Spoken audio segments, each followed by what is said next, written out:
कौन बनेगा नेता। नगर निगम के चुनाव पास आने वाले थे। पूरे कानपुर शहर में टिकट को लेकर मारामारी शुरू थी, लेकिन सबसे ज्यादा चर्चा में वार्ड नंबर 40 की सीट थी। वो इसलिए क्योंकि इस बार वहां की सीट महिला के लिए आरक्षित थी। अब सवाल ये था कि चुनाव लड़ेगा कौन। इससे पहले ठाकुर साहब वहां से पार्षद थे और इस बार उन्होंने अपनी पत्नी सीमा ठाकुर को टिकट दिलवाई और ठाकुर साहब की शान के कारण सीमा जी ने 20,000 वोटों से चुनाव जीत लिया। अरे बधाई हो सीमा भाभी, अब तो आप वार्ड की पार्षद बन गई हैं।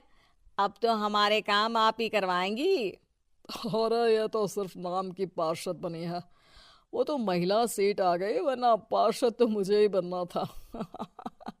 अब भले ही चेहरा इसका होगा, लेकिन पावर तो मेरी ही होगी। अरे वाह भाई साहब, क्या दिमाग लगाया है आपने भी। आइए आप लोग, खाना लगा दिया है सबके लिए।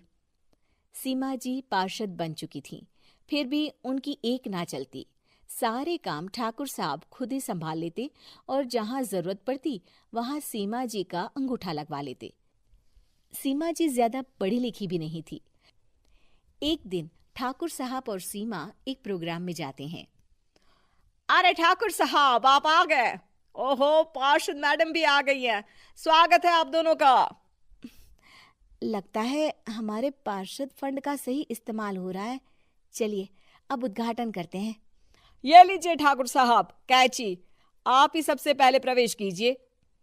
सब लोग आगे निकल जाते हैं और सीमा जी पार्षद होने के बावजूद भी पीछे खड़ी रह जाती हैं। वो देखती हैं कि वेलकम बोर्ड पर उनका नाम है, लेकिन महिला होने के कारण कोई उनका सम्मान नहीं कर रहा। अगले दिन एक आदमी उनके घर आता है। अरे ठाकुर साहब नमस्कार। कल ना हम नोटिस किए कि हमारा घर तो अवैध है और नगर निगम वाले उसे तोड़ने आ रहे हैं। अरे कुछ कीजिए ना ठाकुर साहब।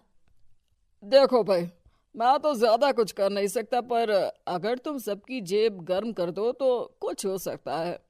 कुल मिलाकर 4 लाख लगेंगे। अरे 4 लाख ठाकुर साहब? अरे भाई, मैं अपने लिए नहीं मांग रहा हूँ। दरोगा है, इंजीनियर बाबू है, बड़े साहब है, सबको देना पड़ता है ना थोड़ा थोड़ा। बोलो है मंजूर?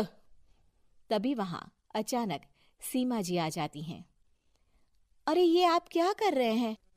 पहले इन्हीं लोगों से तो आपने वोट मांगे, अब इनसे ही पैसे ले रहे हो। अरे चुप रहो तुम। तुम्हारा काम है सिर्फ अंगूठा लगाना। तुम वही